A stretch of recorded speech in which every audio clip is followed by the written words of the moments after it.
Berjumpa di podcast Main Bola persembahan dari Radar Jogja. Di Jumat akhir pekan ini Jumat ya, akan ada laga PSIM Jogja dijamu oleh Persik Kediri.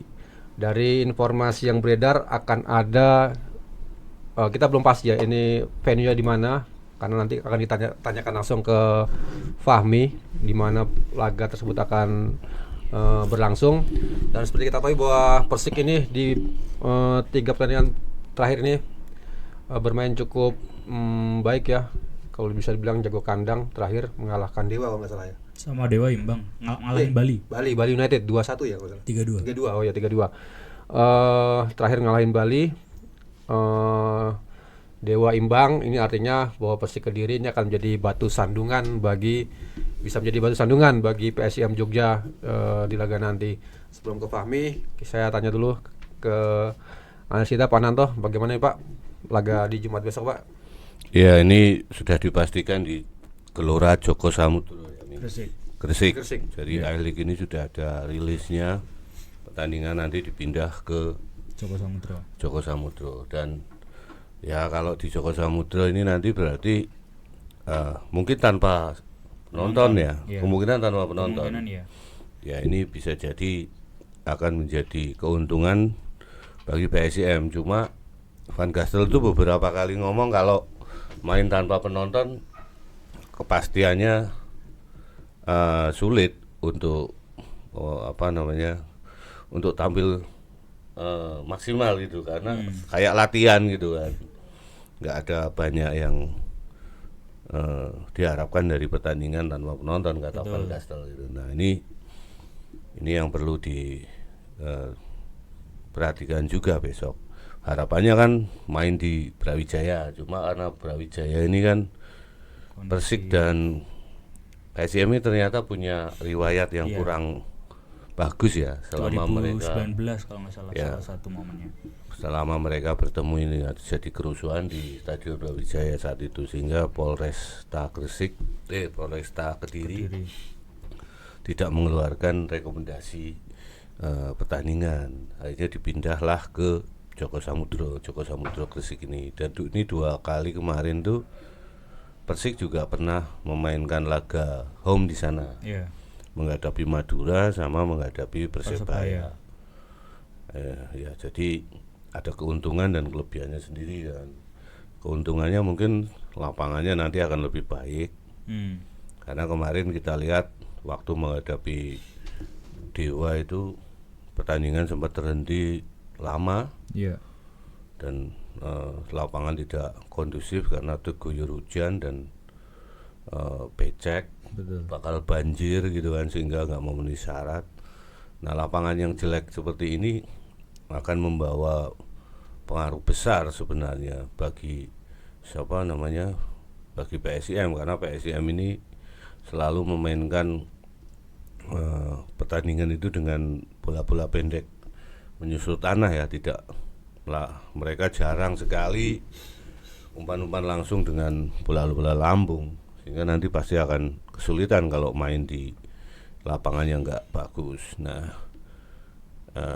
kepastian pemindahan ini juga ada baiknya, cuma kemarin kubu PSIM ini juga agak sedikit bingung karena memindahkan venue ini kan tidak asal membalik telapak tangan aja. Iya benar. Bagi orang yang biasa ngurusi klub ini juga pusing ya, apalagi menyangkut masalah non teknis, misalnya kayak perjalanan, terus kemudian akomodasi di sana gitu kan. Nah, ini pasti juga akan berpengaruh pada teknis ini pasti akan berpengaruh pada persiapan tim kan. Kalau main di Kediri kan mungkin berangkat bisa malam gitu kan, Atau bisa Amin satu berangkat, tapi ini kan nggak bisa karena ini di Gresik gitu kan. Tapi kemungkinan besar malah kalau di Gresik malah bisa lebih cepat karena kan lewat tol gitu kan. Nah, kalau di Kediri ini kan tolnya hanya sampai ke Medion kalau nggak salah. Ya, kalau nggak Nganjuk gitu kan, nanti terus keluar tol masih jalan darat biasa yang terkenal sangat krodit ya antara jalur itu. Saya juga pernah melalui jalur itu. Jadi agak sedikit terganggu juga di perjalanan. Nah, ini kan otomatis berpengaruh pada persiapan PSIM, terutama kemarin Van Gastel juga katanya ngomong kalau persiapannya ini juga agak sedikit terganggu kan. Karena dia harus menyiapkan segala sesuatunya. Nah, ini dari aspek non teknis. Dari aspek teknis ya, Persik ini tim yang sedang bagus sebenarnya ya. Cuma mereka ya masih naik turun. Tidak selamanya mereka tampil konsisten gitu kan. Nah, ini yang menjadi keuntungan tersendiri bagi PSIM karena Persik ini kelihatan masih mencari bentuk permainan. Banyak juga pemain-pemain yang masuk gitu kan, pemain-pemain baru yang masuk. Tapi kerangka pemain lama ini juga masih tetap dipertahankan, terutama pemain-pemain lokal. Mungkin yang keluar ini kan Yusuf Melana ya, yang ke Bali United. Tapi kan pemain-pemain lain yang masuk itu juga lumayan banyak. Dan mayoritas yang masuk pemain asing. Eropa, betul. Kayak playmakernya si Persik ini, Lugo ini, Williams Lugo. ini juga ternyata dipinjamkan ke Persipura kan. Nah, padahal kemarin kata pemain-pemain PSIM, Lugo ini salah satu pemain yang cukup berbahaya. Dan kemarin saat lawan PSIM di Sultan Agung, Lugo ini juga punya peranan yang sentral. Sekarang masuk pemain lagi namanya Ernesto Gomez atau siapa yang kemarin cetak gol ya. Nah, ini juga pemain sayap dan dia performanya cukup oke meskipun dia baru sampai di Indonesia. Dia beberapa kali itu melewati back-backnya Dewa United ya. Baik itu Edo atau back asing malah. Kuipers juga dia sering dilewati gitu kan, dan membuat lini belakang Dewa United ini juga pontang-panting gitu. Nah, ini cukup anu juga bagi PSIM karena kualitas pemain ini ternyata punya kecepatan. Nah, ini berbahaya. Jadi PSIM ini kalau menghadapi tim-tim yang punya sayap-sayap cepat ini agak sedikit apes gitu. Lawan Borneo, lawan Persebaya lebih parah gitu kan, yang mengandalkan pemain-pemain sayap cepat gitu kan. Lawan Persita. Wah, ini berbahaya bagi PSIM. Jadi ini yang harus dipahami betul oleh teman-teman dari PSIM. Saya pikir pertandingan besok pasti juga akan sedikit alot. Karena Van Gastel sudah pernah menghadapi Persik ya. Cuma Persik ini pelatihnya udah ganti. Bukan lagi Ong Kim Sui. Sekarang sudah berganti dan Spanyol ya dia. Spanyol, dan saya pikir gaya mainnya juga agak sedikit beda. Nah, ini yang harus dipelajari lagi sama Van Gastel. Van Gastel ini kan beberapa kali menghadapi tim yang berganti pelatih maupun pemain. Kayak kemarin kayak Persis gitu kan. Tahu-tahu pemainnya ganti semua. Pelatihnya juga ganti. Ini yang membuat tim analisis PSIM ini harus bekerja keras. Mungkin itu dulu aja, Pak. Sebelum pelatihnya ini lumayan. Bener enggak? Persik menang 2-1 ya lawan Dewa. Menang. Sorry. 2-1. Berarti 2 pertandingan beruntun menang. Terus, ya. Oh, gila juga ya. Bagus. Pelatihnya ini ya, mantan kipernya Liverpool sama Napoli bukan sih? Marcos Reina. PP Reina itu. Marcos Reina betul. Spanyol. Oke, Mi. Apakah pada pertandingan Jumat besok ini akan menjadi debut bagi Job Ave? Job Ave itu dia menteri ya, mantan menteri. Pariwisata. Iya, betul. Almarhum itu Mi, nanti kamu datang itu.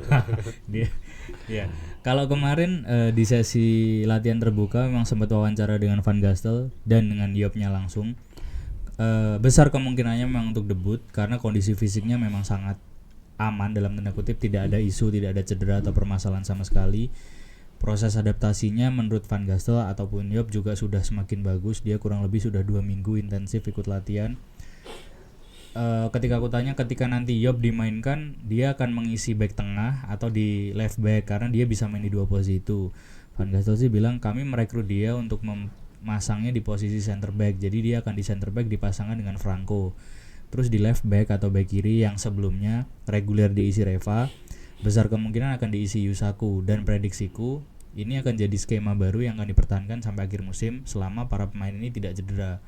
Jadi Yusaku menempati atau beralih dari back tengah ke full back kiri atau left back itu. Dia kemarin juga dapat apresiasi dari Gastel di laga Derby Mataram lawan Persis Solo. Sisi ofensif atau aspek menyerangnya Yusaku bagus. Cuma masalahnya memang belum sempurnanya Van Gastel mengelaborasi masih ada beberapa rasa nyeri, rasa sakit yang dialami Yusaku karena dia kan udah lama nggak main 90 menit full. Terakhir main 90 menit full itu dia lawan Persija Jakarta. Itu bulan November. Terus setelah itu dia sempat menepi beberapa pekan karena cedera, baru main lagi di laga lawan Borneo dari bangku cadangan, terus kemarin baru main 90 menit lagi. Fitness level atau match fitnessnya tentu beda dan dia harus menyesuaikan lagi. Tapi Van Gastel merasa puas dan aman dengan performanya Yusaku dan besar kemungkinan itu akan dipermanenkan. Jadi Yusaku akan permanen di posisi left back, back tengahnya diisi Franco sama Yop. Dari sisi Yusakunya aku sempat nanya ke dia kemarin, posisi terbaik atau paling idealmu itu seperti apa sebenarnya? Dia bilang kalau di posisi 3 back kayak skemanya timnas Indonesia di era Sintayong gitu ya, pakai 3 back, dia di posisi yang paling kiri. Karena dia kakinya memang kidal juga kan. Tapi kalau situasinya sekarang PS yang pakai 4 back, dia di posisi LB pun nggak masalah karena ternyata dia juga menyukai overlap. Dia punya peluang atau punya momen untuk bantu penyerangan tuh dia suka, tapi memang harus dia sadar diri juga. Saya harus meningkatkan daya tahan atau stamina saya. Kan dia juga mengakui dia kemarin lumayan perlu adaptasi. Salah satu buktinya adalah dia banyak keluar dari lapangan untuk minum, untuk ngambil nafas beberapa detik, itu diakui dia. Kalau dari segi persiapan tim secara garis besar aman dan berjalan baik, cuma salah satu situasi atau dinamika yang memengaruhi ya perubahan venue ini. Kan sebelumnya memang dijadwalkan di Stadion Brawijaya Kediri, terus tiba-tiba ada peralihan venue ini atau perubahan. Dan kemarin pas aku interview belum ada keterangan bahwa akan ke Joko Samudro Gresik. Jadi Van Gastel bilangnya ini akan memengaruhi persiapan dan perjalanan kami, karena kalau memang ada pemindahan venue tentu kami harus memitigasinya dan berangkat lebih cepat hari Rabu H-2 pertandingan, karena kan kaitannya dengan ya akomodasi. Terus mereka juga aku nggak tahu ketika perubahan venue secara mendadak gini apakah ada penyesuaian lebih lanjut soal hotel yang akan di-booking misalnya, atau persiapan lainnya yang berkaitan dengan hal-hal non teknis, tapi garis besarnya berpengaruh. Salah satu yang menarik dari statementnya Van Gastel kemarin adalah kami sudah melewati 20 game atau 20 pekan pertandingan dan sekarang kami tahu apa yang harus kami lakukan. Kami paham taktiknya dan kami tahu harus melakukan apa di pertandingan selanjutnya. Aku sempat nanya juga kemungkinan ada nggak sih coach adjustment atau penyesuaian strategi mungkin. Dia jawabannya adalah mungkin iya mungkin tidak. Ini kan berarti secara tidak langsung dia mungkin membuka diri atau mau kompromis untuk membuat rotasi atau melakukan penyesuaian entah di strategi atau di starting 11-nya dia. Menurutku ini suatu yang positif karena sebelumnya dia selalu berpegang dengan prinsipnya dia. Sebenarnya aku merasa itu sebuah sinyal yang bagus bahwa seorang pelatih punya prinsip dan filosofi bermain, tapi kadang dia juga harus adaptasi dengan kultur sepak bola di sini seperti apa, tim-tim yang dihadapi seperti apa, karena terbukti di 3 laga terakhir tidak mendapat kemenangan. Itu Van Gastel rasanya juga menyadari itu alarm yang berbahaya buat timnya. Makanya dia merasa perlu adaptasi dan melakukan penyesuaian. Apa yang menjadi pertimbangan utama laga dipindah ke Joko Samudro? Apa karena faktor lapangan atau faktor keamanan? Dua-duanya sih. Kalau dari berkaca historis, aku memang sempat baca-baca memang di tahun 2019 tuh memang sempat ada kerusuhan ya atau tragedi. Entah di pertandingannya juga atau hanya di pasca pertandingan, itu memang ada intrik yang terjadi antara Persik lawan PSIM. Berarti dua-duanya pas di Liga 2 ya? Iya. Iya, kan nggak mungkin. Beda kasta ya. PSIM langsung Super League. Iya, nggak, tapi maksudnya Persik kan juga udah beberapa tahun promosi, tapi ya mungkin itu posisi pada saat di Liga 2 itu salah satu alasannya rekomendasi atau izinnya tidak diberikan. Yang kedua, mungkin dikuatkan juga dengan faktor atau kondisi lapangan Stadion Brawijaya yang minggu kemarin lawan Dewa itu juga situasinya lapangannya Berarti sangat laga besok tidak tanpa ideal. penonton atau dengan penonton ini? Kemungkinan besar sih tanpa penonton ya, ketika mereka harus pindah home base, karena betul tadi Pak Nanto sempat menyampaikan musim ini Persik Kediri sudah beberapa kali pindah home base, dan di Joko Samudro Gresik ini lawan Madura dan Persebaya seingatku waktu itu tanpa penonton juga. Atau kalaupun tanpa penonton harusnya atau rasanya kapasitasnya mungkin tidak sebanyak ketika di Brawijaya ya. Dua variabel itu sih penyebabnya. Seandainya laga ini tanpa penonton tentunya akan keuntungan Pak ya bagi PSIM harusnya untuk mencuri poin Pak ya. Dia ngambil poin penuh lah. Ya yang jelas nggak ada tekanan Penonton. supporter tuan rumah. Cuma Van Gastel cuma agak sedikit kecewa ya. Iya. Karena kalau di pemain mereka itu lebih seneng Dengan penonton penuh ya sebenarnya. main dilihat penonton Iya. gitu kan. Meskipun itu penonton tuan rumah. Iya. Tapi ya ada keuntungan besar di kubu PSIM iya. Karena biasanya penonton tuan rumah ini juga memberikan aspek dukungan moral dan psikologis ya bagi tim tuan rumah. Bagi tim tamu justru sebaliknya, biasanya kan ada teror, ada dan lain-lain Iya, sebagainya, cyber dan sebagainya. Ya mungkin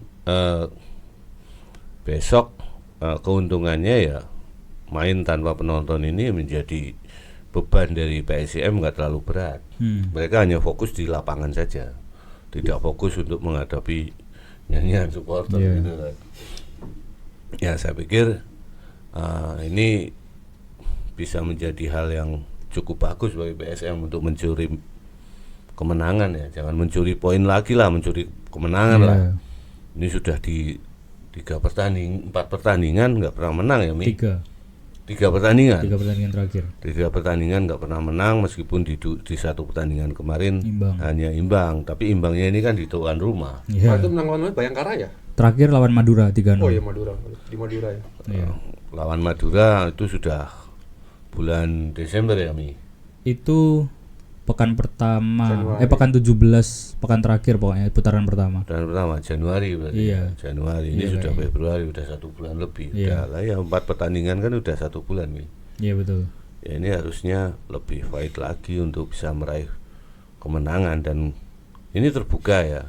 Maksudnya dalam artian yang beradaptasi dengan lapangan baru ini kan nggak cuma hanya PSIM, tapi Iya. juga Persik juga harus beradaptasi. Mereka biasa main di kandang sendiri, tempatnya dekat gitu kan. Sekarang harus boyongan juga Gresik. Harus ya macam-macam lah, ini yang membuat mereka harus beradaptasi, dan saya pikir ini juga nggak mudah bagi setiap tim, apalagi jadwal kompetisi di Liga Indonesia ini sudah sangat mepet ya, maksudnya sangat padat sekali, dan ini membuat mereka pemain ini dan pelatih harus pintar-pintar melihat situasi kondisi timnya, termasuk kondisi kebugaran dan psikologisnya. Apalagi pemain-pemain yang kemarin di pertandingan terakhir kena cedera. Nah ini kan harus diperhatikan juga. Nah, saya pikir kondisinya sama apa yang dialami Persik dan dialami PSIM ya. Iya. Dan selama Persik main di Gelora Joko Samudro, saya pikir mereka juga nggak bisa memanfaatkan laga home mereka. Yeah. Banyak kecolongan poinnya juga. Nah, lapangannya Joko Samudro ini cukup bagus. Nah, cuma kondisi terakhir kan kita belum lihat ya. Iya. Kondisinya nanti seperti apa ya. Saya berharap lapangannya juga standar dan sesuai dengan keinginan dari tim pelatihnya PSIM, karena sekali lagi PSIM ini agak sulit kalau main di lapangannya, agak Buruk. susah gitu kan. Nah, agak kondisinya nggak bagus. Mainnya malam atau siang, Mi? Sore. Sore, setengah 4. sore, dan Gresik itu panas. Betul. Panas sekali, dan menuju ke Joko Samudro itu juga jalannya krodit. Kota industri lagi ya. Iya. Ya, itu. Siapa nih Pak yang harus diwaspadai di Gresik? Ya, Di Kediri. Kediri selain Ada- Arthur. Nah, ada 2 nama ya. Yang baru Pertama John Toral ini. Iya, Hontoral. John Toral ini Main tengah ya. Spanyol. main tengah. Ini dia kemarin sudah mencetak gol kan. Cuma golnya ini saya lupa dicetak lawan Dewa atau sebelumnya gitu. Bali kayaknya. Lawan Bali ya. Dia cukup oke sebagai gelandang gelandang menyerang ya. Maksudnya midfield, center midfield lah. Dan kalau lihat dari CV-nya ini agak mengagetkan loh. Karena dia pernah berseragam Arsenal. Waktu Pisof ya. ya kan, waktu 2011, tapi kondisinya ini summer solar gitu kan. Jadi mungkin dia belajar di situ kan. Iya. Ya di akademinya lah. Iya, Tapi iya. apapun itu kan ya Arsenal itu kan. Iya. Terus kemudian dia main di Brentford, Birmingham. Kemudian dia main juga di Granada, dia pernah ke Rangers. Dia lama di kasta kedua Liga Inggris, dia main di Hull City Agustus 2017, terus dia pindah lagi 2020 main di Birmingham. CV-nya oke banget. Ya, terus main lagi di Ovi Krete Yunani. Itu klub doang yang divisi. saya nggak tahu. Ya. Apa? Itu doang yang saya nggak tahu klubnya. Lainnya saya tahu semua. Kemudian Mumbai, pindah ke Mumbai. Mumbai, setelah dari Mumbai kemudian pindah ke Persik Kediri. Mumbai tahun berapa, Pak? Mumbai kemarin 2024. Bareng Vidal. Bareng Vidal. Bukan Vidal apa di Mumbai? Mumbai setahu saya. Nah, ya mungkin lah. Bukan. Bukan Mumbai. Punjab. Iya, ya. betul, Punjab. Iya.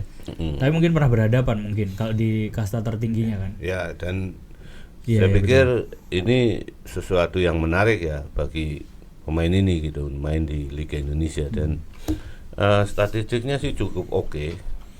Jadi dia kemarin cetak 1 gol. Cetak gol pas lawan Dewa itu. Pas lawan Dewa ya. Gomez sama Hontoral. Jadi 3 penampilan, 1 gol, kemudian 1 assist, 1 tembakan On ke target. gawang, terus on targetnya 1, terus umpan suksesnya itu ada 36 dari 50 kali umpan, Oke. terus interceptnya 2 kali, tackle-nya 3 kali, tackle sempurna 3 kali, usianya 31 tahun, posisinya pemain tengah. Jadi saya pikir ini pemain yang cukup harus diwaspadai oleh siapa namanya PSM. Nah, kemudian selain itu ada tadi yang disebut Ernesto Gomez. Ernesto Gomez ini juga kemarin Enrique Gomez ya. Jose Enrique. Jose Enrique Gomez kalau nggak salah si Kalau Jose Enrique itu bukan pemain baru sih. Jose Enrique dari putaran pertama sudah putaran ada. pertama ya. Kalau yang Ernesto itu pemain baru. Ernesto Gomez yang kemarin cetak gol gitu. Iya loh. kayak itu. Debut. Jadi dia juga cukup bagus. Dia sayap kanan, sayap kanan dan saya pikir dia cukup lincah juga karena kemarin waktu gol pertamanya dia ini cukup oke. Dan saya pikir ini berbahaya bagi PSM. pertahanan PSM yang selalu kedodoran dengan pemain-pemain cepat. Terus kemudian ada 2 lagi pemain. Yang satu jelas Ezra Walian, Iya. kaptennya. Ezra ini semakin kesini semakin matang dia kan.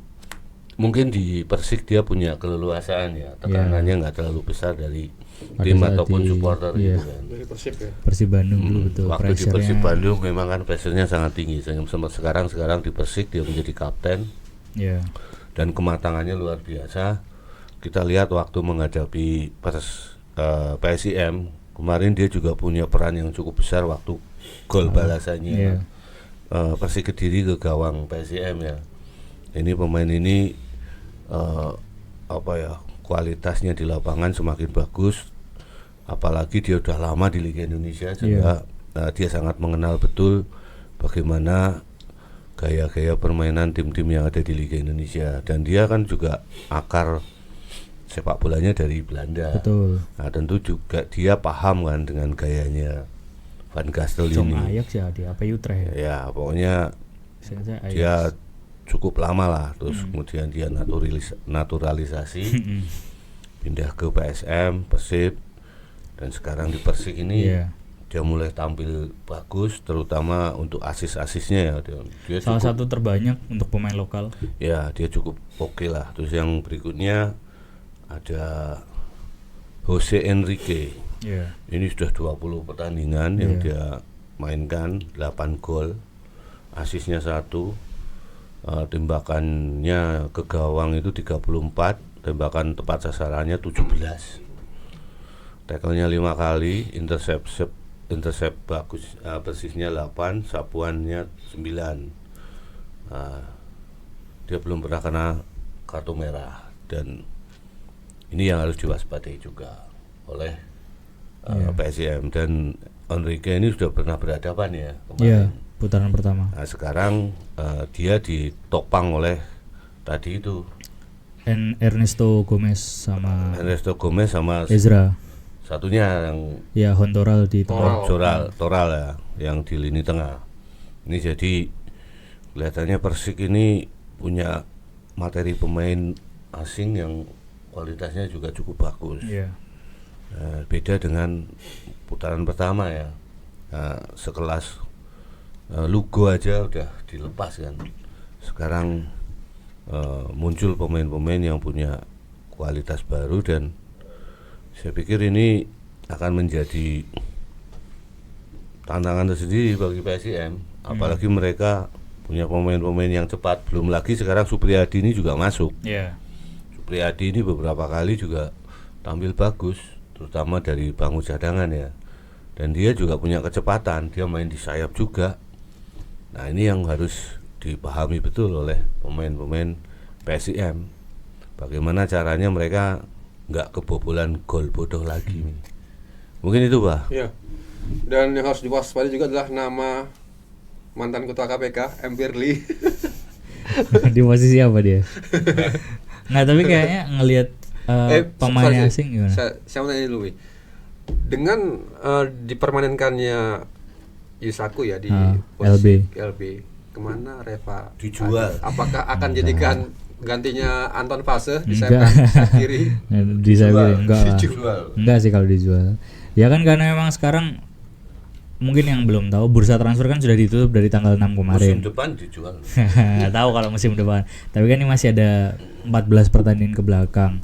Kayaknya emang Van Gastel ya merasa perlu ada penyesuaian atau perubahan di beberapa posisi. Seperti yang kita tahu dulu awal-awal pekan, mungkin 4-5 pekan perdana tuh Gulam selalu dimainkan di posisi tengah kan, gelandang tengah nomor 8. Terus setelah itu mungkin di sesi latihan dia ketemu strategi baru bahwa Sudin bisa ditaruh di situ dengan gaya bermain yang berbeda. Akhirnya Sudin sampai pekan 20 tuh selalu dimainkan dari menit pertama.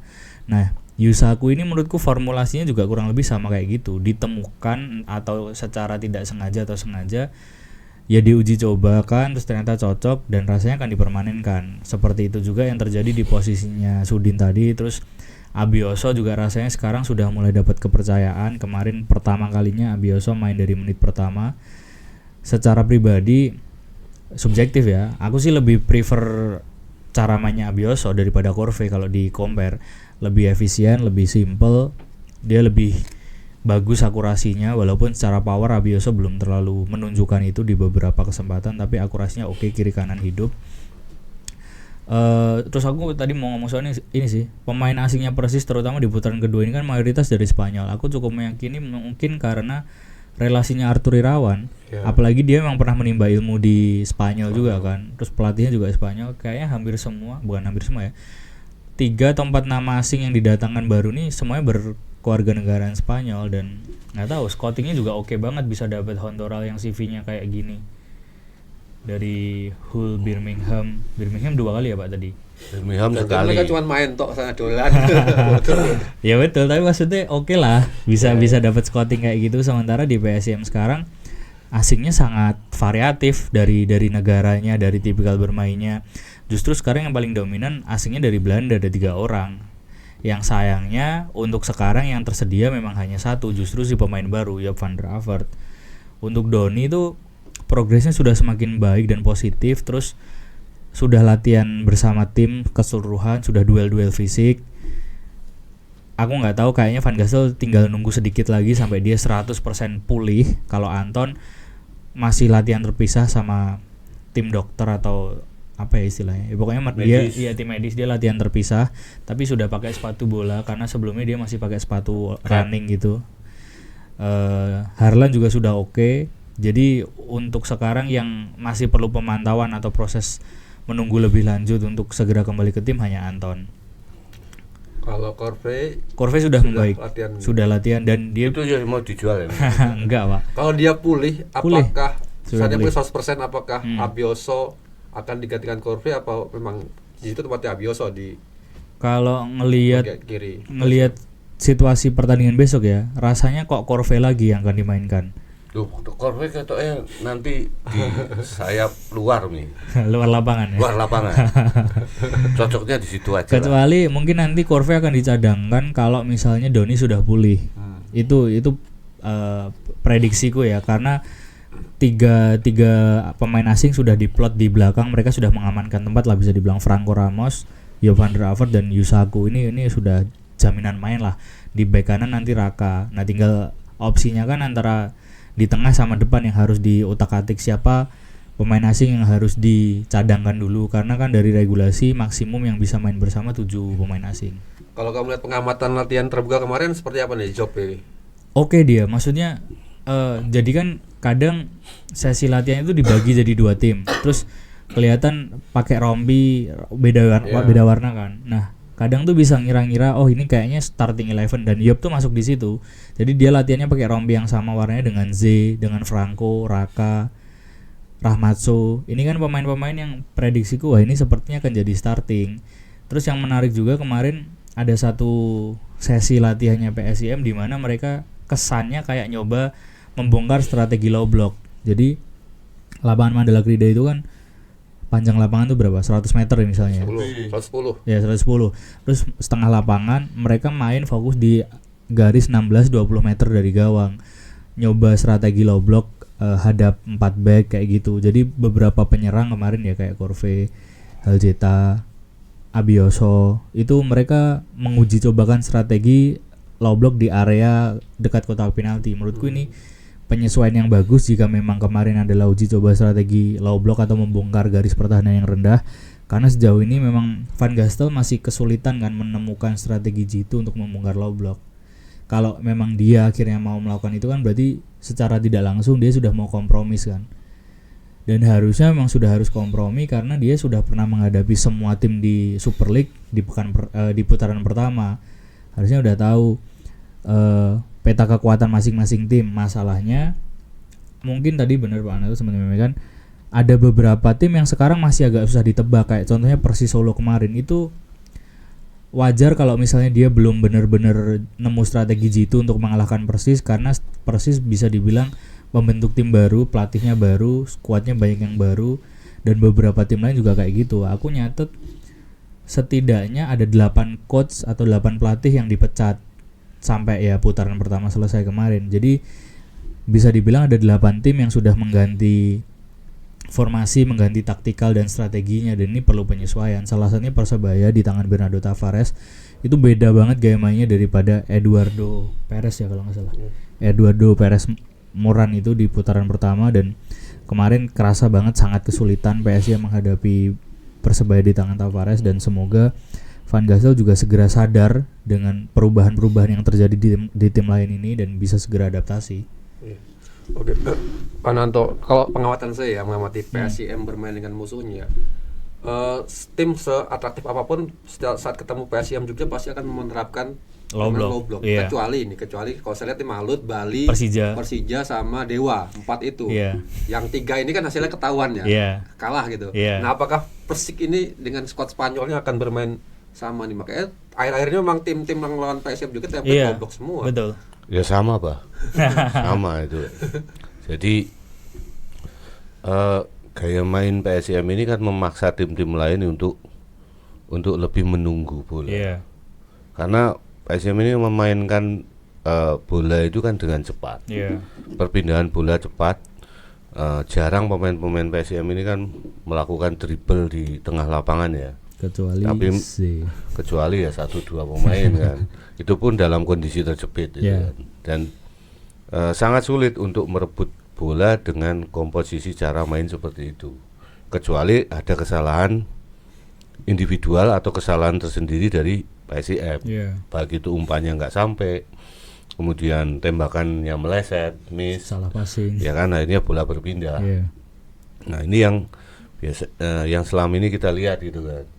Jadi sebenarnya kan nggak kita sadari bahwasanya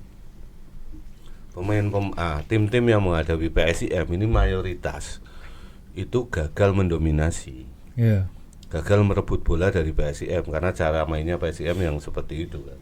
Mereka kan memindahkan bola sebelum didekati lawan, memindahkan bola, dan kalau misalnya umpan ini sulit sampai, mereka batalkan gitu kan, mereka tunda dulu, mereka ya gaya apa ya namanya, style ball position, penguasaan bola ini memang dasarnya seperti itu Pak. Jadi pokoknya bola ini dipegang semakin lama semakin mungkin, bagus, selama mungkin. Jangan sampai bola ini dipegang oleh lawan, itu saja. Makanya mereka memainkan bola terus, memegang bola terus gitu kan. Nah ini yang membuat lawan ini kan akhirnya menunggu. Nah hanya saja beberapa lawan-lawan ini kan semakin pinter. Tim ini kan, tim pelatih lawan ini kan juga pernah mengalami kondisi yang sama kan. Mereka pasti paham ini apa ya, pakemnya dalam sepak bola, apa kuncinya itu gampang. Kalau misalnya seperti itu ya langsung terupas ke depan kalau dapat bola, memanfaatkan pemain-pemain cepat. Nah ini yang sering pemain-pemain PSIM ini gagal mengantisipasi itu. Jadi petaka, betul. Jadi petaka karena mereka selalu kalah. Berarti orang Jawa kan kalah pelayun ini. Nah, mungkin ya pasti itu Pak. Ini nanti akan terjadi juga. Kecuali lawannya punya kualitas individu yang lebih bagus, yang lebih tinggi. Makanya dia kayak lawan Persija. Mereka punya kualitas individu yang tinggi dan mereka bisa memainkan ball possession gitu kan. Dan Persija itu kan cara mainnya Persija itu agresif. Mereka pegang bola tapi sangat agresif, sangat cepat gitu, sehingga memaksa lawan itu untuk terus berlari mengejar bola sehingga mereka ini kecapean. Persija itu kan selalu memaksa lawannya ini kecapean. Setelah itu mereka hancurkan dengan serangan langsung ke gawang gitu. Coba aja lihat pemain-pemain Persija itu mulai dari lini belakang. Mereka kan agresif sekali dalam melakukan apa ya, permainan, memegang bola 1-2 sentuhan langsung passing, bergerak sana kemari, kalau bola sulit kembalikan ke belakang tapi segera naik lagi, kemudian perpindahan posisi yang sangat cepat gitu kan. Ini kan membuat lawan-lawan ini terkuras musuhnya, apa, staminanya. Dan ini yang nggak disadari oleh lawan-lawan dari Persija. Makanya begitu lawan lengah langsung dash gitu kan. Lawan Persita itu kan kelihatan sekali. Persita nyaris nggak bisa dapat bola loh. Itu serangan balik semua. Serangan balik semua dari Persita. Tapi pemain-pemain belakangnya Persija punya kecepatan. Rizky Ridho itu meskipun seperti itu ya cepat. Jordi Amat akurasinya bagus. Jordi Amat di tengah seperti apa? Dia apa namanya? Di depannya Ridho ya. Dia dimainkan di depannya Ridho. Dia bagaimana akurasi umpannya, kemudian dia bergerak membuka ruang untuk opsi passing. Nah, kualitas inilah yang membedakan sebenarnya dengan PSIM, kualitas individunya. Saya nambahin sedikit ini ya, maksudnya sejauh ini dari yang gua amati 20 pekan, tim yang melakukan antitesis atau mendobrak atau melawan strateginya PSIM mungkin bisa dikatakan hanya 2 tim ya, Persija dan Malut, karena mungkin secara di atas kertas mereka punya keunggulan skuad, keunggulan pemain yang memang lebih bagus dari PSIM dan mereka percaya diri untuk memainkan filosofi atau gaya bermainnya sendiri, jadi tidak mengikuti style bermainnya PSIM. Kalau Bali United dan Dewa itu menurutku itu pengecualian karena mereka dua-duanya dilatih pelatih Belanda dan memang itu kayak kita nonton taktikal dua orang Belanda aja sama-sama dengan penguasaan bola tinggi, kayak adu mana yang lebih efektif. Nah tapi kalau Persija dan Malut itu kan mereka memang punya form strategi sendiri, dan Persija sih waktu itu sangat works, bisa dominan, bisa efektif. Malut sayangnya hanya dominan tapi tidak cukup efektif, akhirnya kalah di kandang 2-0. Tapi bahkan Boyan Hodak di Persib itu mainnya sangat pragmatis, dia lumayan low block terus nanti ngambil serangan balik cepat, itu sering kali terjadi. Dan aku nggak tahu apakah memang dari kedatangannya dia di Persib sejak awal strateginya seperti itu, atau memang dia pure beradaptasi dan kompromi saja dengan situasi dan kultur sepak bola Indonesia, bahwa nggak bisa menggunakan filosofinya dia, makanya dia mencoba bermain lebih simpel. Dari Malaysia seperti itu, karena dia pernah bilang Boyan udah kayak gitu. ya bahwasanya ball position, memainkan ball position itu hanya untuk SSB aja. Tapi untuk profesional ya yang penting gol dan Ya, ke depan. ya betul. Sebenarnya aku pun tidak bermasalah dengan istilah ugly win. As long as tim menang, mendulang poin, ya nggak apa-apa selama itu bisa tercapai. Terlepas proses golnya jelek atau cara mainnya nggak enak ditonton. Tapi kalau terlalu kayak PSM gini ya misalnya, ball posisinya tinggi, efektivitasnya tapi kurang klinis, penguasaan bola bagus, dominan, tapi 3 pertandingan beruntun nggak pernah menang, ya buat apa sebenarnya? Ya kalau Persib itu kan karena materi pemainnya itu memang kualitasnya individualnya itu udah di atas rata-rata. Jadi mereka disuruh main dengan skema apapun jalan. Iya Mi. Apalagi sekarang kayak pemain-pemain Eropa yang datang ke sini ya, kayak yang naturalisasi Eliano Render sama Tom Haye. Yeah. Sekarang ini Tom Haye itu main 90 menit no problem. Karena dia sudah beradaptasi lama di Indonesia.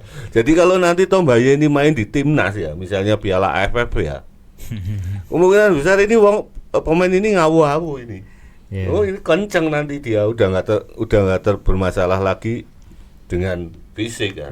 Waktu dia pertama kali memperkuat timnas itu kan paling 60-70 menit dia ditarik kan. Betul. Sekarang lihat aja di Persib. Padahal Persib itu mainnya bolanya kenceng-kenceng loh.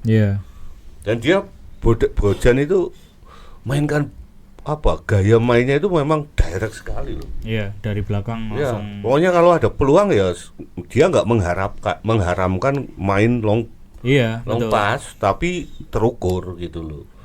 Dan ini bisa diperagakan bagus sama pemain-pemain yang baru datang dari Eropa loh. Iya. Saya nambahin dikit ini. Apakah ya mungkin Van Gastel sejauh ini tidak banyak atau belum secara repetitif menggunakan skema seperti tim-tim lain yang misalnya long ball atau direct ball diagonal, switch play dari lini belakang, lini tengah. Apakah salah satu faktornya karena mungkin tidak banyak pemain yang bisa build up? Kalaupun ada yang bisa build up, mungkin akurasinya tidak cukup bagus, karena kita tahu di lini belakang yang bisa build up dan bagus mungkin bisa dihitung jari, salah satunya Franco Ramos. Teddy itu bisa kok. Teddy itu kemarin domblong. Diumpani balik lewat itu loh. Ya makanya maksudnya back lainnya seperti Teddy, Andi Setio kan mereka mungkin bener toh. Kemarin betul toh. Beberapa kali toh, 2 kali kalau nggak salah. Iya, dia harus ambil lari domblong itu loh. Pikir cicilan mau piye tadi. Makanya kalau di lini belakang kan yang punya akurasi dan keberanian untuk build up nggak banyak. Salah satunya Franco. Dan kalau dari Joop Avert ini si back baru, dia punya kemampuan untuk itu. Di tim lamanya di Korea tuh dia lumayan sering bantu, akurasinya juga bagus dan atribut menyerangnya juga lumayan tinggi sebagai back tengah. Jadi apakah dengan datangnya Joop di tim ini nanti Van Gastel mungkin akan mencoba menyesuaikan dengan sistem atau pola penyerangan yang bervariasi, nggak cuma mengandalkan Zé Valente yang giring bola dari belakang ke tengah, terus ngasih ke Haljeta jadi wall, ngasih ke second line Sudin, Vidal atau Z kayak gitu terus. Ini suatu yang perlu dicoba juga, karena di 3 pertandingan terakhir ya rasanya PSM selalu stuck ketika di final third, bingung kayak mau ngapain para pemainnya, dan ya butuh variasi serangan, dan itu rasanya bisa dilakukan salah satunya lewat Franco Ramos dan Joop Avert itu. Oh berarti kemarin pas latihan terakhir itu Van Gastel itu mempraktekkan pemain-pemainnya untuk membongkar low block. Iya. Dan Van Gastel berdiri di tengah nih. Iya. Di antara para pemainnya. Kalau ada yang salah dia hentikan. Teriak. Dan dihentikan, diulang. Iya misalnya bola keluar, terus kan nanti langsung ada bola lagi. Ya tapi ketika pemain bikin keputusan yang salah, dia teriakin. Teriakin, dikasih tahu gitu. Iya. Kasih tahu gitu. Iya. Dia Didekatin gitu, diomongin gitu. langsung teriak kenceng. Ngomong gimana? Bedom saya gitu kan. Ya enggak lah. Iya. Ya maksudnya Jangkrik gue. Company. Rangunuk. Ya, tapi kemarin itu salah satu sesi yang baru kulihat ya. Karena biasanya latihannya biasa. Ya biasa latihan fisik. Sekarang udah mulai nih. Iya. Wis diajari. Berarti mata kuliahnya wis munggah iki, semesternya wis munggah to Mi. Iya betul.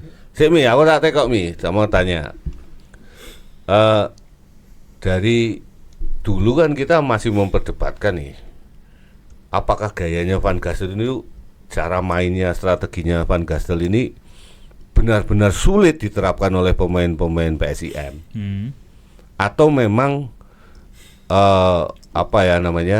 memang Van Gastel ini tidak bisa menerapkan, tidak bisa ngajari lah kepada pemain-pemain PSIM. Terus perbedaan kualitas pemain PSIM umumnya pemain Indonesia itu opo Mi di mata Van Gastel gitu wis. Secara spesifik kalau ya beberapa aspek pernah disampaikan Van Gastel, salah satu yang masih sering dia koreksi atau sampaikan ke pemainnya, dan ini dikonfirmasi juga sama para pemain.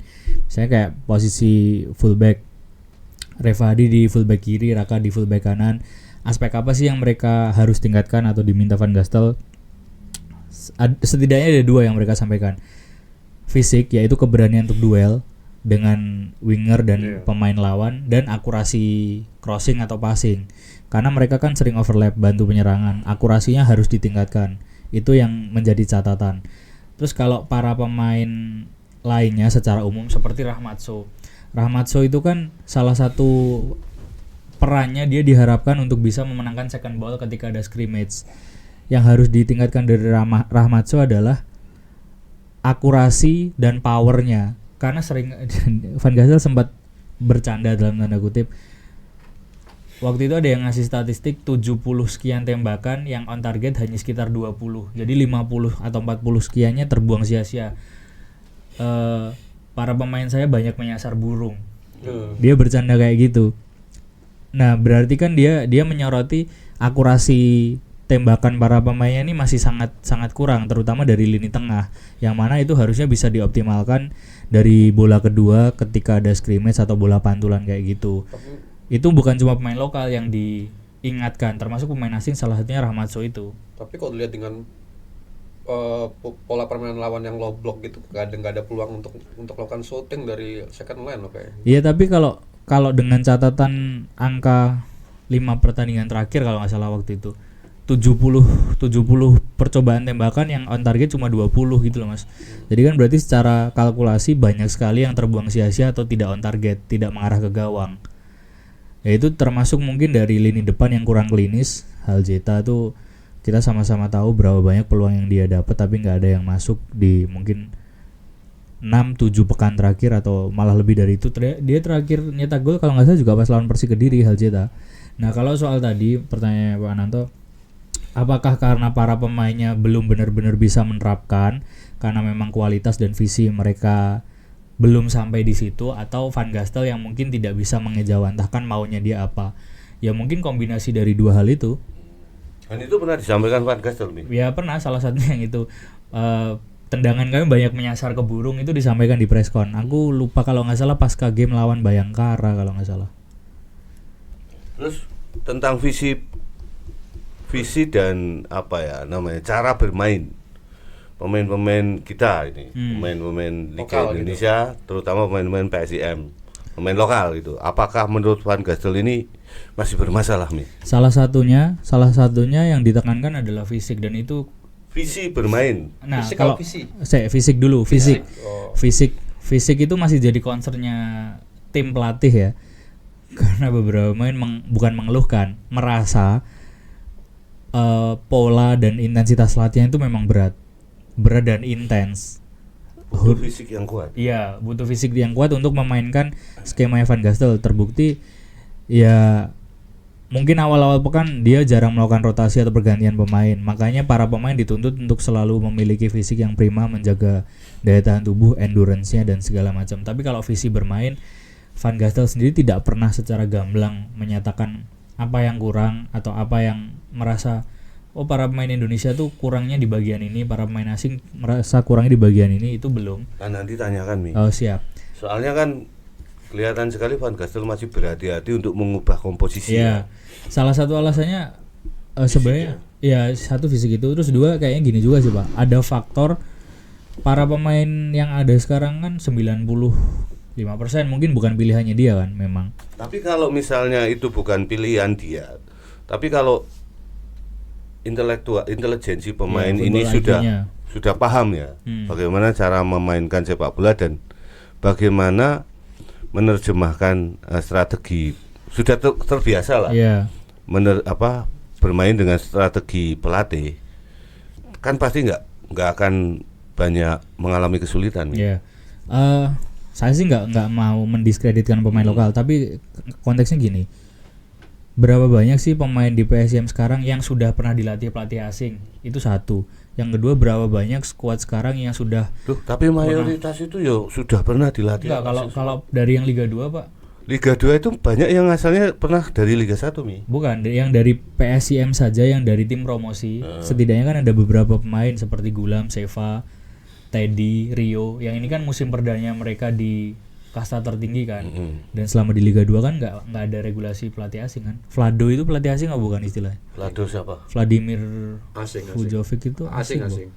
Oh boleh dulu ngelatih Liga 2. Dulu boleh. Dulu pernah Liga 2 dilatih pelatih asing dulu itu. boleh. Ya, berarti mungkin memang pernah punya pengalaman. Tapi mungkin Gastel ini dengan CV-nya yang memang kita sama-sama tahu mentereng sekali. Mungkin para pemain juga perlu adaptasi dengan skema dan filosofinya. Termasuk ya beberapa pemain lokal itu. Kalau pemain asing mungkin nggak banyak yang struggle ya, karena mungkin form sepak bola atau form visi bermainnya mereka dari kecil atau dari youth sudah ditanamkan. Sementara pemain lokal kan kayaknya juga nggak semuanya terpapar dengan visi bermain yang efektif. Sepakat sih. Kita yang pernah main bola kalau fisiknya tuh lemah gitu, nendangnya udah Iya. Ya ini Asal-asalan. menarik masalah fisik ya. Iya. Jadi kenapa Arhan itu nggak bisa nembus tim utamanya Di Korea. Verdi, Oh, Tokyo iya, Jepang, Verdi? Tokyo Verdi. Sebenarnya secara individu, skill lah mungkin ya. secara skill oke, tapi dia nggak bisa main selama 90 Iya, menit. intensitasnya betul. Jadi setelah 45 menit dia itu Habis. turun Itu habis. match-nya itu gitu. rendah ya. Ya, nah ini yang sering membuat pemain-pemain Indonesia itu nggak bisa berkembang di Luar negeri. luar negeri. Iya. Ya kan, kayak sekarang contoh Marcel ini juga kesulitan. Sekarang gini lah, Marcel kalau dibandingkan, mohon maaf, Beckham Putra kan 11-12 sebenarnya. Iya, toh. Marcelino Ferdinand. Malah Marcelino Ferdinand ini lebih duluan Iya. naiknya, meskipun umurnya ini masih di bawah Beckham. Marcel itu kalau main di Liga Indonesia sekarang, Marcelino, apakah kamu berani menjamin bahwa Marcel kalau tidak cedera ya, Iya. dia nggak akan dapat tempat di tim utama? Pasti dapat tempat di tim utama kan. Iya. Nah inilah sebenarnya yang kemarin membuat salahnya Patrick Kluivert itu nggak ngambil Marcel, karena Marcel kan dianggap nggak dapat tempat di Oxford sama di tim barunya. Iya. Perbandingannya dengan pemain-pemain yang main di Liga Indonesia gitu. Iya. Main di Liga Indonesia, main terus mereka, gitu kan. Tapi cobalah kalau misalnya Marcel main lagi di Liga Indonesia, pasti dia akan dapat tempat utama Iya, terus. betul. Gitu. Nah makanya sekarang kan ya bukan saya mendiskreditkan pemain-pemain lokal ya, tapi kenyataannya memang seperti itu. Kita main bola aja Pak, gitu. Kan kita main bola kadang ada teman baru yang bawa temen, Iya. skillnya di atas rata-rata loh. Kayak koncomu loh, Mi. Iya. Skillnya bagus loh. Pemain Persiba ya, Porda ya. Ya, main sama kita loh, Bah. Kita biasa main ball possession seperti itu. Iya. Dia main individu, nggak jalan toh. Iya. Iya toh, Mi. Nggak kelihatan. Ya memang seperti itu. Itu bal-balan bodon loh. Iya. Iya. Nah, awake dhewe kan wis tuwek-tuwek ngene nggak mungkin main individu. Ya mungkin 20 tahun yang lalu bisa ya, Pak. Tapi sekarang yo lewati siji Tapi saya pernah dengar zaman Sintayong itu disindir karena banyak latihan lari terus ya. terlalu banyak berlari. Mungkin ya karena harus fisik sih. Iya. Dan sebagai pemain lokal tuh ya kita yang pernah dulu zaman kecil SSB lah iya. istilahnya. Paling males latihan fisik. Iya. Suruh ngelilingin lapangan sebelah itu udah paling males itu. Merasa Karena malas, nggak masuk. nggak masuk gitu alasan wae gitu Makanya tuh. gini, kayak alasan. kemarin banget ini kan wawancara Yusaku juga nanya gimana latihan pagi hari. It's too hard bro, it's too hard. Bener. Terlalu berat tuh ya karena mungkin Dia dia belum makan tuh. Iya nih. belum nyoto ya. Belum maksudnya Nggak lewat satunya. gini loh. Latihan pagi di Indonesia ini kan dilematis. Iya. Karena sekarang mau latihan jam berapa?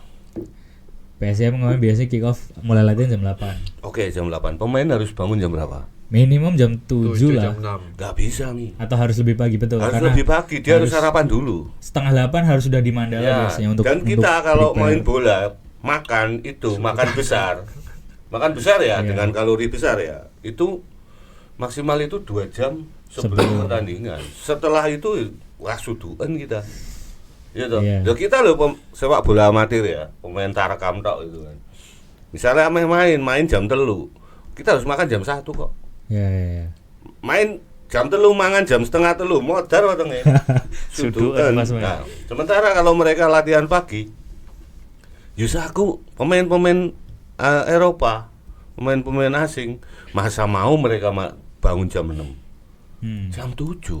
Setelah bangun jam 7 mereka ngapain? Berarti kan makan makanan kecil. Iya. Nah, mungkin mereka makan besar. Setelah itu makan besar. Beda dengan di Eropa. Di Eropa itu mulai latihan jam 11. Kalau enggak jam 10. Karena suasananya di sana sejuk nih. Iya. Enggak panas seperti Iya, kita. betul itu Iya ya. kan? Iya loh. Iya, betul. Sekarang mereka bangun jam Apaan misalnya? 8. Mereka di rumah udah sarapan dulu. Iya. Cobalah, itu kan banyak tau di YouTube. A day as a professional footballer. Iya. Makannya nggak di rumah Pak, di tempat trainingnya itu Nah, ini sudah. belum dia makan dulu. Sudah Ada chefnya, sudah ada ada chefnya. chef, sudah Habis ada itu menu. nge-gym kan. Iya. Nge-gym, setelah itu baru apakah dia meses dulu, Iya. meses dulu baru dia keluar ke training ground. Soal panasnya ya sih kayak kemarin ketemu Yop dan Doni abis latihan wajahnya merah kayak abis di Di kita latihan jam 11 abis kanker kulit direbus. nih, kanker Abis kulit. direbus itu. Rasa mereka nih awet dhewe lho. Kan sering toh main sama Pemkap, main sama Polres. Atau Kan itu kayak isu-isu. Yang event mini soccer yang pagi-pagi. Jam loro main ae dhewe kok. Stres loh. Jam loro lho wong tua-tua kon main. Iya, makanya. Kan lho ki.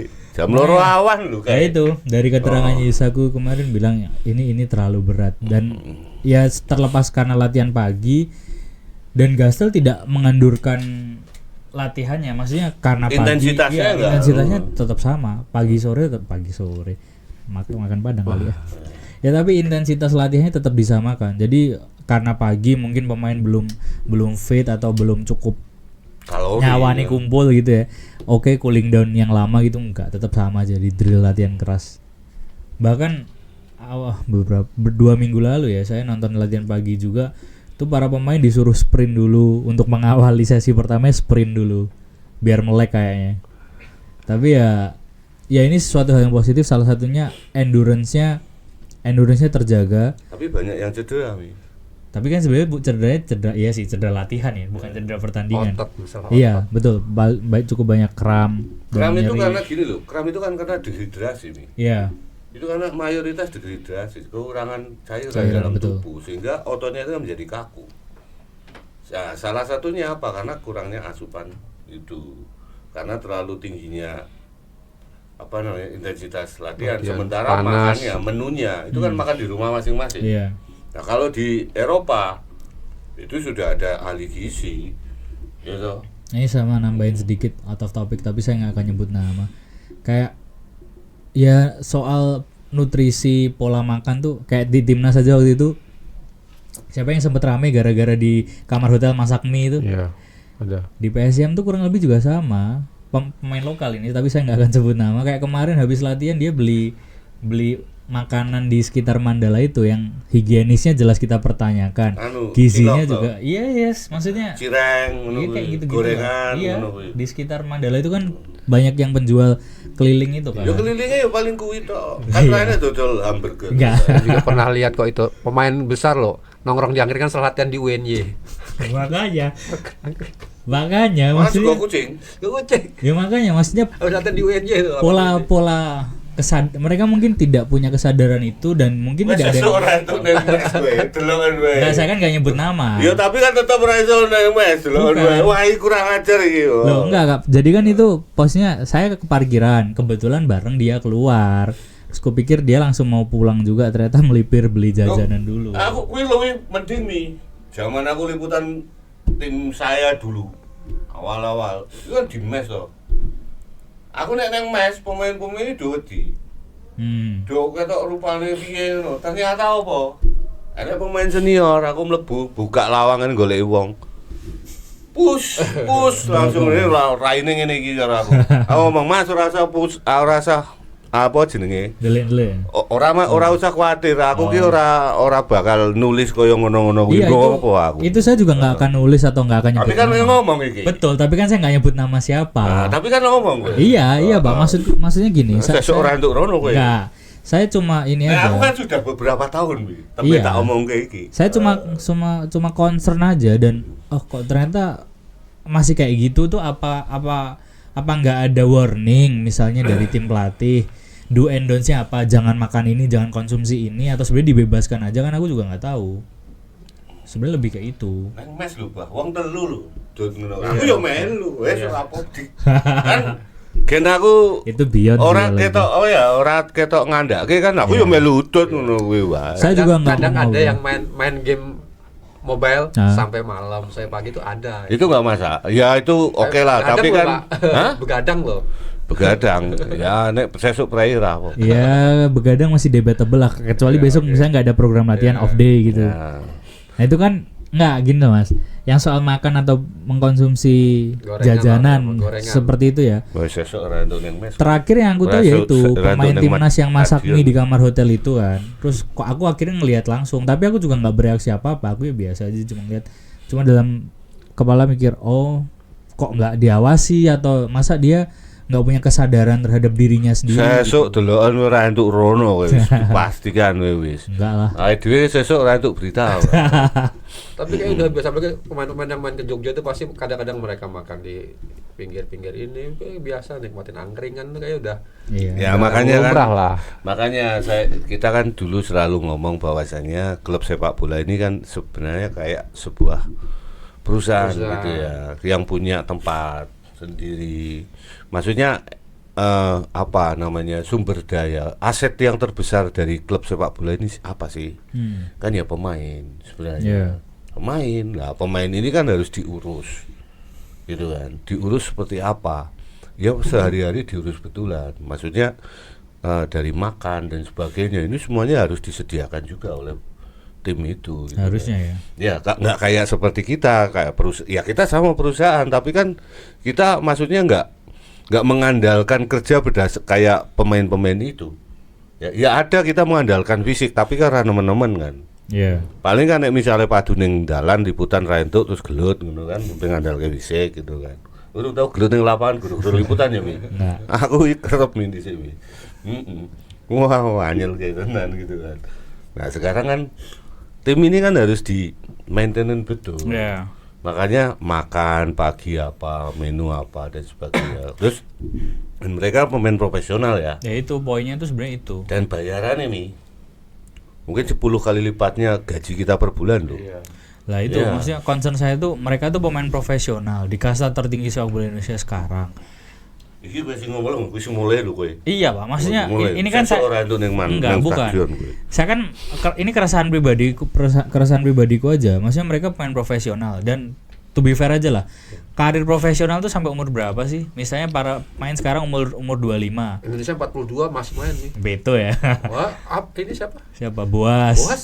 Iya, tapi kan Kuat-kuat kan fisiknya. 1 banding berapa tuh Mas? 1 banding 50, 1 banding 100 orang kan Ya kayak karena gitu. gini, karena sekali lagi ya pemain-pemain senior itu mungkin jauh lebih tahu cara bagaimana merawat tubuhnya. Hmm. Ya contoh nggak usah jauh-jauh kayak Cristiano Ronaldo lah. Sekarang berapa umurnya kan? 36. Ngawur aja.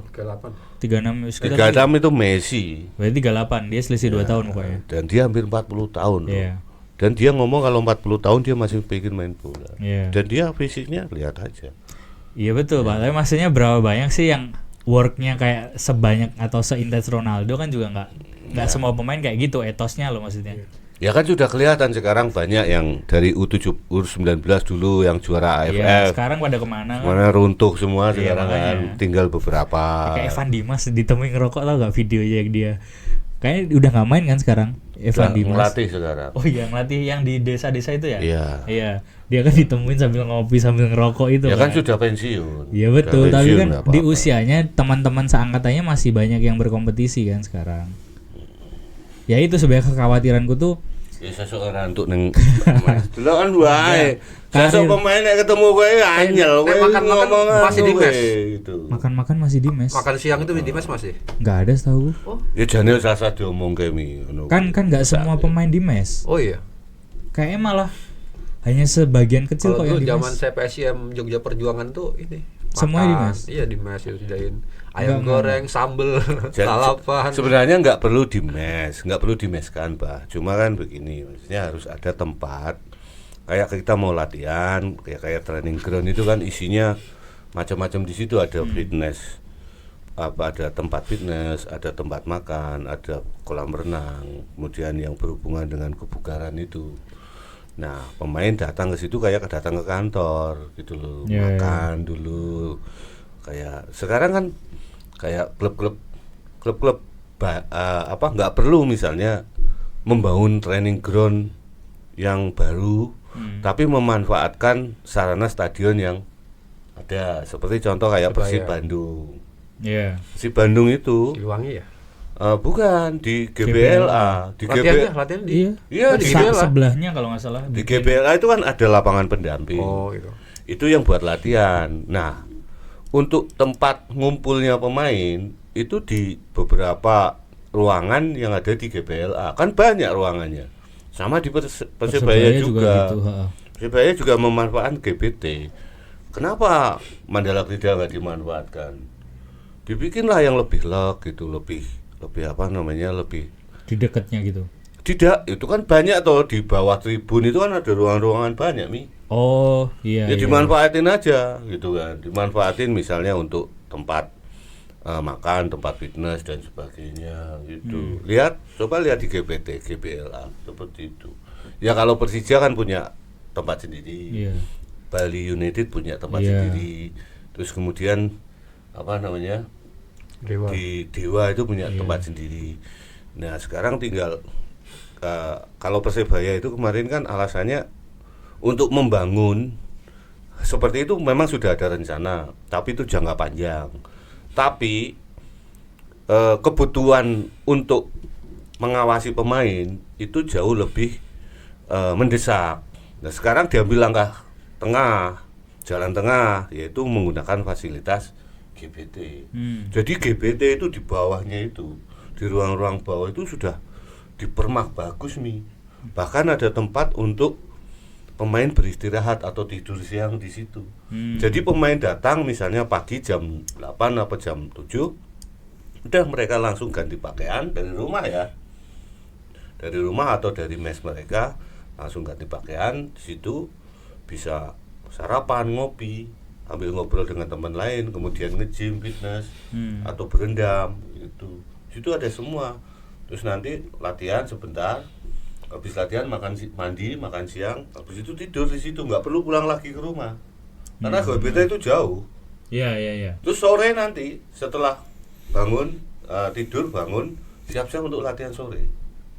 Itu ada Mi. Seperti itu. Dan itu seperti dilakukan di tim-tim lain yang punya training ground. Ya kalau PSIM sih sekarang ya masih pulang pergi terus. Iya, jadi nggak harus pemain itu di mes. Bahkan mes itu atau Wisma PSIM ya hanya digunakan kumpul pemain itu ketika mereka mau official training pertandingan. Jadi kayak Iya. kan misal pertandingan besok terus hari ini official training, kan ada preskon dulu.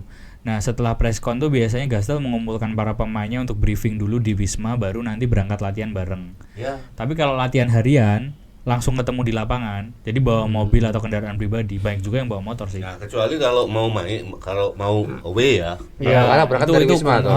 Masih berangkatnya selalu dari Wisma. Jadi kalau away itu biasanya berangkatnya itu dari bahkan semalam sebelumnya udah diinapkan dulu di hotel atau di mana. Nanti berangkat dari hotel itu langsung. Biasanya kalau nonton lagi Ted Lasso nih. Nah, ini kalau PSM pokoknya misalnya mau away ya kumpulnya misalnya flight jam 11. Ya mereka jam-jam 8 itu udah ngumpul di Wisma tuh biasanya.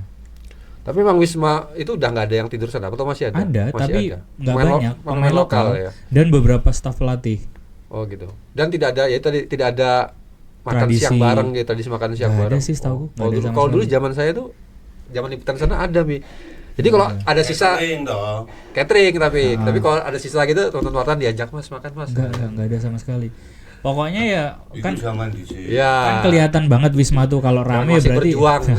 nggak, maksudnya indikatornya ketika Wisma rame kan di parkiran rame kan. Jadi pemain di Selawi itu tekan 50 juta. Kadang makannya di itu ajarnya pada makan di luar. Dulu Persis itu pernah sampai ada satu pemainnya yang meninggal kan gara-gara enggak. Karena ada Tahu aku betul ya. itu enggak dikasih makan di situ. Oh itu Persis ya? Ya. Luis Duran Edmundo itu loh. Iya Luisan Mundo. Yang pernah ngelatih Persita. Iya. Pemain Persita itu dulu waktu sebelum Persita kan di Persis. Itu dulu dia sakit tipes itu 2 minggu. Dia nggak gajian, nggak apa. Ya, cuma teman-teman Radar Solo yang nolongin dia. Jadi dia itu sama teman-teman Radar itu dikasih kan ada di kos sendiri dia. Kos. Ya, kosnya cukup oke. Itu tiap pagi kita ngirim makanan ke dia. Susu, kemudian roti tawar. Lah, tapi dan dia sebagainya. masih terikat kontrak di klub. Masih, tapi kan nggak terikat gaji, nggak digaji. Karena gajinya waktu itu seret Mi. Itu kalau nggak ditolak, nggak konangan ya mungkin sama dengan Lewat ya. lewat itu. Wong tipes kok Mi. Kami yang bawa ke dokter waktu itu bersama teman-teman teman pemain Persis lainnya kayak saya masih ingat Budi Arianto namanya. Budi Arianto pemainnya AT Farmasi waktu itu. Sama bekas pemainnya Persis namanya Jarot yang sekarang jadi carik di Kelurahan Toudan. Spesifik. Kerangannya Wali kota. Carik itu. Dia dulu pemain Persis, teman saya. Dulu wartawan Radar juga. Itu yang banyak mengirim makanan ke dia. Akhirnya sembuh dalam waktu 1 bulan sembuh dan bisa main lagi. Makanya Luis Duran itu Edmundo itu nggak akan lupa sama Radar Solo. Karena ya kalau nggak ditolong sama kita ya nggak tahu itu. Ya kita lagi nggak buka wadi ya, tapi nggak lagi nyombong atau apa ya. Memang kondisinya seperti itu. Ya sekarang udah profesional ya harusnya. Sekarang udah profesional harusnya, nggak bisa seperti itu lagi. Kalau nggak percaya tanya Luis sana. Pernah nggak kamu ngalami seperti itu dan kamu ditolong sama teman-teman Radar Solo? Di mana nanyanya dia Sekarang sekarang di Tangerang mana? kok dia. Melatih EPA-nya Persita. Ya. Itu dan tapi besok kamu nggak boleh ke PSIM. Boleh dong. Wis dimusuhi pemain gue. Enggak kan? Wis jelas iki lho Mas, iki lho Enggak. pemain iki lho. Saya kan nggak nyebut nama. Telik sendiri. Saya Ya nggak tapi kan nyebut we nama. ngomong ning mes. Terus ada yang videoin ini dia. Enggak ada. Itu Yang udah pada makan sepi. cilok pedes. Enggak, itu udah pada sepi. Aku nggak terlalu detail yang dibeli apa. Semoga yang dibeli cuma air putih. Alah ngomong apa sih iki? Enggak, semoga yang dibeli air putih mineral. Gorengan. Ojo ngono. Nah, aku kan wis cerita mergo udah 20 tahun lebih. Kan persis 2006 waktu itu kan. Bahkan belum waktu itu mau promosi itu 2005 sampai sekarang wis 20 tahun lho Mi. Aku nembe cerita. Saya 2 hari lalu. Iki meneh iki wae. Temen iki. Nggak ya kan Wis sesuk ora entuk liputan. asasnya atau karena kepedulian. Piye? Ya itu saya ngomong ini kan karena kepedulian dan concern terhadap Ya aspek kamu profesional sampaikan itu. langsung ke manajemen kan ini tolong daripada disampaikan sini. Ora Nah, apa-apa Mi. ya yang sebenarnya nggak apa-apa harusnya ya. Sampaikan aja. Ya, emang berat sih disiplin latihan aja, terutama kayak fitness itu berat. Iya. Apalagi disiplin makan tuh susah. Apalagi itu loh, karena nggak ada yang ngawasin ya. Ngawasin. Apalagi misalnya kalau udah balik ke rumah atau ya apartemen masing-masing kan juga nggak ada yang kontrol dulu apa yang mereka asik Mi makan. kalau dulu waktu di mes itu pemain-pemain di mes itu naik pasar gajian itu mobilnya duitnya sak mobil. Ya, Nerimanya cash ya? gas satu-satu. Oh, Bluk. kresekan gitu. Amplop tapi Oh. kuandel, tapi metu saka ruangan bendahara kuwi gitu. Iya. Kayak habis beli sapi ya. Kresekan tuh Kayak habis jual PSIM sapi. dulu Mi. Iya. Uang tiket tuh dibawain kresek, belum gajian kan. M Taufik apa inget back tuh bagi-bagi. Gitu. Iya. Buset. Konvensional habis. Terus Erwan gimana Mi Erwan ini ceritanya? Ya Coach Erwan memang dikonfirmasi manajemen berpisah dengan tim. Sudah berangkat ya? Sudah. Garuda X1 home base-nya mana ya? Tangerang, Banten. Ya. Di situ sebagai pelatih kepala. Hambalang lah di situ. Menggantikan Eka Nggak Ramda. tahu terakhir Eka pelatih Eka ya, Ramdhani. Eka Ramdhani Persib dulu. Iya. Iya. Oh iya. Yang kecil itu. Nah, Itu dulu pernah di Persijadin juga itu. ya itu Erwan dan sepertinya ini memang dua arah dalam arti dari Garuda X-nya juga yang menawari terlebih dulu dan Erwannya juga mengambil ini sebagai peluang atau kesempatan mungkin untuk ya karirnya dia ke depannya. Terus dikonfirmasi Razi musim depan akan kembali ke PSIM karena statusnya memang hanya sampai akhir musim. Nanti kembali ke PSIM yang sudah terkonfirmasi Erwan akan menjadi Dirtek EPA, Direktur Teknik. Oh, sekarang belum menjalani itu. Sudah sebenarnya, Oh. tapi kayaknya Mendobel kerjanya double. ya double job, tapi mungkin kan tidak bisa on board terus di Jogja. Jadi mungkin ada yang apa ya, mendisposisi dulu sementara dia di Garuda Yaksa. Tapi musim depan dikonfirmasi dia akan kembali ke PSIM sebagai Dirtek. Nah, apakah masih akan jadi pelatih asisten pelatih? Itu kita nggak tahu. Terus untuk gantinya Irwan karena kan ada satu slot kosong seperginya Irwan. Kemarin sih di sesi latihan memang ada muka baru. Saya sempat ngobrol tadi sama Pak Ananta off record, kalau nggak salah namanya Iksan, itu pelatihnya Persikama Magelang. M Iksan. Kayak nggak tahu aku nggak asing sama nama dan Mukanya Indonesia. Indonesia lokal. Tapi ya Masa Iksan wong Kroasia toh, Pak? orang ini Bulgaria. Enggak, tapi ya itu Milosevic Iksan. Milomir Iksan. Ya itu katanya sebelumnya dia melatih di Persikama Magelang Liga 4. Terus jadi asisten pelatihnya Gastel, tapi nggak tahu juga apakah hanya setengah musim atau diperpanjang karena Gastel sebelumnya sempat bilang dia sudah nyaman bekerja dengan staf yang ada sekarang dan tidak terpikir untuk membawa gerbong kepelatihan asing musim depan. Dia hanya mempertahankan si Jorge Gomez Alba itu sebagai pelatih fisik, sisanya lokal semua. Ya kalau ngelihat probabilitasnya Garuda Yaksa kan kesempatan atau peluangnya untuk lolos cukup besar ya Pak sebenarnya.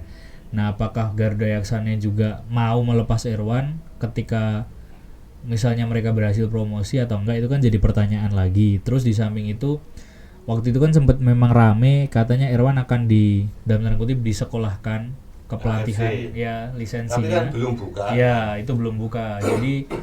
Jadi Daftar tunggu lah. ya dia masuk waiting Ana sing list. ngomong guru ngomong tok ngono kuwi tok. Enggak, Ana sing tapi- ngomong PHP tok ngono kuwi. Enggak sih, tapi sudah dikonfirmasi sama Razi bahwa sudah dimasukkan di waiting list. Oh, Jadi dan kalau sudah didaftarkan seperti itu berarti kan sudah membayar DP-nya toh. ya, jadi ketika nanti berarti yang membuka itu siapa? PSSI Apa? yang memberi lisensi ini nanti. Ya PSSI kan biasanya mengadakan kursus. Ya. Kursus kepelatihan lisensi A Pro. Ya, nah. Terus kemudian AFC Pro. Hmm. Kalau enggak misalnya federasi lain, negara lain Enggak, di misalnya Indonesia tapi. di Indonesia ya PSSI PSSI, dong. Iya. Heeh. Berarti kan yang mau ada Masuk PSSI. radar Jogja. Bukan ini, Wi? Apa? Sorry. Orangnya. Kami nggak tahu rupanya. Muhammad Ehsan. Enggak tahu aku, bukan kayak bukan. Bukan. Itu MX-an bukan. Persiba dulu. Iya, ya pokoknya itu ketika nanti lisensi atau kursusnya itu sudah dibuka, Erwan akan mengikuti. Tapi untuk sekarang memang belum dibuka dan itu ya nunggu dari Itu PSSI-nya. mahal loh, memang hampir kata teman-teman yang pernah tuh dulu ya sekitar 200-an. 200 juta. Ya kan harus Mahal, tuh cuy. beli Mahal juga ya. beli lisensi mahal. Loh, lisensi itu mahal loh. Makanya kan nggak banyak pelatih-pelatih Indonesia yang mau ikut. Ya pelatih lokal ya. Iya. Dan jangan dikira bahwa itu cuma kursus kayak kursus bahasa Inggris, enggak. Itu harus beli modul. Iya, iya. Modulnya ada berapa Pelatihnya itu? juga. Nah, itu yang mahal kan modulnya. Bayar pelatih dari Enggak, instruktur dari AFC, yang punya lisensi lebih tinggi Ya, biasanya. sebenarnya kalau ngomongin probabilitas, kalau misalnya Garuda Eksa di tangan Irwan bisa promosi, terus Irwan belum punya lisensi, berarti kan dia belum boleh ngelatih Liga 1 kan? Iya. Ya berarti confirm dia akan balik ke PSIM selama dia belum punya lisensi melatih di Super League. Iya. Yang jadi pertanyaan kan hanya di tag EPA saja atau nanti kembali ke asisten pelatih juga gitu. Ya, yang jelas kan sudah didaftarkan Sudah. lisensi gitu. Iya. Iya. Cuma ini kan belum dibuka dan Iya. itu biasanya nggak banyak yang daftar karena mahal. Berarti rata-rata independen, bayar sendiri atau Iya. 200 juta. Iya, ya. lu semuanya pelatih itu awalnya kecuali ada yang dapat beasiswa gitu loh. Kayak Irwan ini kan beasiswa dari Dari klub. iya Dari dari manajemen. penghargaan dari klub. Iya. Itu luar biasa menurut saya dan nggak banyak yang seperti itu. Dan makanya pelatih-pelatih itu untuk meningkatkan level lisensinya ini kan juga mikir karena untuk yang mencapai untuk mencapai ke level ini itu juga berat gitu loh. Berarti kan kalau sekarang di Super League hanya satu kan yang punya lokal, Hendry Susilo itu. Banyak, Rahmat Darmawan tuh punya. Seto punya Seto. Seto punya. Seto juga AFC, AFC dia. Pro. Pro dia. Tapi nggak boleh keluar Jogja aja ya. Boleh. Ada yang puyakan kan? Iya, Pak. Ada yang puyakan. Betul katanya Seto nggak boleh keluar dari Jogja sama istrinya. Bahkan ke Solo aja nggak boleh katanya. Ngawur, boleh. Bahkan pelatih Persib nggak boleh. Iya benar. Mosok yo lunga-lunga ora entuk, yo entuk ngono kuwi. Boleh tapi balik harus malamnya harus balik gitu. Nggak boleh nginep. Jangan gitu. Ngono lho, tuh boleh. Ya, berarti Kahudi aja belum. tidak gitu. menangani klub ya? Kahudi belum. Dia ngakui sendiri untuk daftar itu mahal. Dan sekarang kan di apa? SBS. Ya dia baru mendatangkan pelatih baru kan? Marian Mihail, mantan pelatihnya PSS itu. Oh iya. Iya, baru banget kemarin nih. Balik lagi. Jadi pelatih kepala udah sepuh banget dia, 68 tahun. Ya nggak apa-apa kan. Terus apa ya namanya? Kembali lagi nih tadi tentang visi bermain itu. Berarti Van Gastel sendiri nggak menolak ya bahwasanya untuk menaikkan level visi bermain dari pemain PSS iya, ini betul. juga harus Iya. gitu ya, harus perlu waktu gitu. Iya betul, dia perlu waktu. Dia beberapa kali bilang kok di preskon atau di wawancara, PSIM ini tim yang sedang berkembang. 3 pertandingan terakhir memang hasilnya minor atau tidak sesuai ekspektasi. Tapi kalian juga harus melihatnya secara lebih luas atau lebih objektif. Bagaimana kami berproses, bagaimana kami ada di posisi klasemen sekarang ini. Mungkin tidak ada yang memprediksi dan itu benar. Siapa sih dari awal musim misalnya yang memprediksi sampai pekan 20 PSIM ada di peringkat 7 tuh mungkin 1 banding 10 orang kan. Ya ini kembali lagi ke perbedaan kultur, Bi. Iya. Karena kultur sepak bola di kepalanya Van Gastel ini berbeda dengan kultur sepak bolanya di supporter yang ada di tanah air. Supporter di tanah air itu orang gagas mainnya apik. Iya, pokoknya Penting Wanton menang. gitu loh. Sementara ditambah ini juga dalam beberapa tahun terakhir sebelum ke PSIM dari karir kepelatihannya dia menangani tim yang sudah stabil. Van Gastel. Nah, Besiktas walaupun Besiktas asisten pelatih ya. Ya berarti kan memang ini ada beberapa faktor ya. Iya, Salah bukan- satunya memang ya kita nggak merendahkan kualitas pemain-pemain Liga Indonesia, Iya. pemain Indonesia ya. Iya. Ya kita mengakui kualitas teknik pemain-pemain lokal itu nggak ada musuhnya. Tapi kalau masalah Fisik. wawasan Fisik. bermain dan visi bermain dan Iya. fisik ini memang masih Perlu sempat ditingkatkan. menjadi problem, banyak jadi problem. Iya. Gitu. Nah, fisik yang bagus itu akan mudah untuk menerapkan segala macam strategi. Iya. Tapi kalau fisiknya 45 menit ibaratnya ya apa jenenge napasnya Jarum Super ya teleport. Napasnya Jarum Super. Iya. Bagi saya pernah nonton di podcast mana ya, yang dia pengamati latihan SB di Belanda tuh benar-benar dalam satu ruang kelas tuh otak yang di ini. Iya. Yang di Betul, mereka memang ada sesi khusus untuk Iya. ini ngedrain otaknya dulu Itu nanti. kan keputusan. Iya. Ya kayak di Jepang itu juga Oh, Jepang gitu iya, kan. betul. Jepang itu kan membentuk visi bermain itu dari dasar. Jadi Anak-anak SSB-nya udah ini ya, banget. ada satu orang pelatih yang khusus menangani ini, diambil oleh JFA itu bukan dari Inggris, bukan dari Amerika Latin, bukan dari Brasil, tapi dari Amerika Serikat nih. Siapa namanya? Lupa namanya. Itu ada film dokumenternya kok. Itulah yang membuat pemain-pemain Jepang itu memahami cara bermain sepak bola yang baik. Dan regenerasinya jalan banget. Jalan. Pol. Itu. Jadi memang ya banyak problem memang. Jadi ya mohon maaf ya, meskipun sudah pemain profesional, belum tentu pemain-pemain yang ada di Liga Indonesia ini benar-benar bisa sanggup untuk bermain layaknya seorang pesepak bola profesional. Ya tidak semuanya, tapi mungkin ada lah. Tidak, saya nggak mendiskreditkan itu. Cuma coba aja tanya ke pemain-pemain, kan banyak misalnya kayak Andi Firmansyah gitu kan. Andi Firmansyah itu ngakui bahwasanya dia itu diperkenalkan dengan taktik strategi ini setelah masuk ke timnas. Karena saat di SSB dia nggak pernah diajari. Iya betul, banyak yang diajari, nggak diajari cara main, bahwa posisinya dia sebagai winger itu ngapain aja, itu nggak diajari. Pokoknya kue lari, tekan karo gawang, crossing gitu. Ya, layu betul. Ya, nah ini kan sekarang eranya ini agak berbeda dan ya sepak bola modern udah nggak kayak gitu. Saya agak senang dengan seperti ini, jadi sudah ada perubahan gitu. Oke. Ya. Apalagi tebak skor.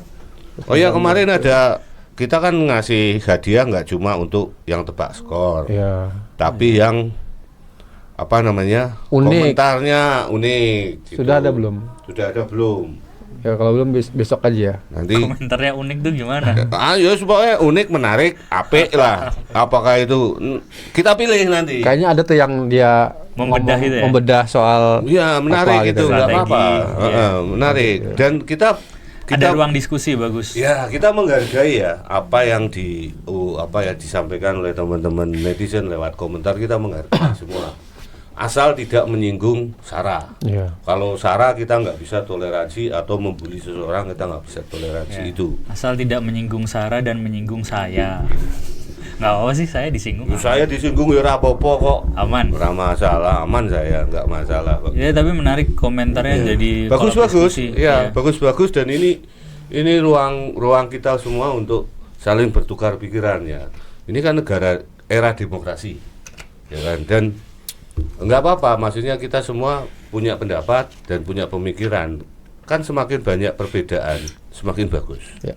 Ya intinya begitu. Dan kita harus menghargai perbedaan. Wong saya dengan family juga berbeda. Kami banyak perbedaannya gitu. Tebak skor Pak besok. Saya sih seri lagi. Sulit sih aku. Ya seri mungkin. Oke. Ya, kalau besok PSIM menang sih. PSIM menang dan tebakan skornya sesuai, jersey home untuk hadiah utama masih berlaku. Wah, jadi pecah telur ini PSIM, pecah telur ya. Harus menang untuk menang. Kita punya ada jersey lagi. Jersey gitu kan. Tapi kalau misalnya seri, nanti tetap kita kasih merchandise berupa kaos atau mug ya. Mug dari kalau mugnya dari PSIM, kalau kaos dari main bola. Kita punya merchandise gratis, ya Pak. Nggak kita jual ya Pak ya? Enggak Pak. Ada tanda tangan dari. Ya kalau mau pesan juga bisa Pak nanti. Hah? Kalau mau pesan boleh. Masa dijual? Ya kalau mau, kalau tertarik Pak. Kalau dia tertarik. benar-benar pengen memiliki ya tinggal pesan aja nanti. Ya, harganya nggak mahal. Nggak mahal. Cincai lah. Tapi kita nggak tawarkan untuk. Iya, kita bukan untuk. Oke ya, itu tadi podcast kita. Jangan lupa selalu saksikan podcast Main Bola. Selalu subscribe, like dan komen untuk kemajuan podcast Main Bola. Sampai jumpa di podcast selanjutnya. Assalamualaikum warahmatullahi wabarakatuh. Waalaikumsalam warahmatullahi wabarakatuh.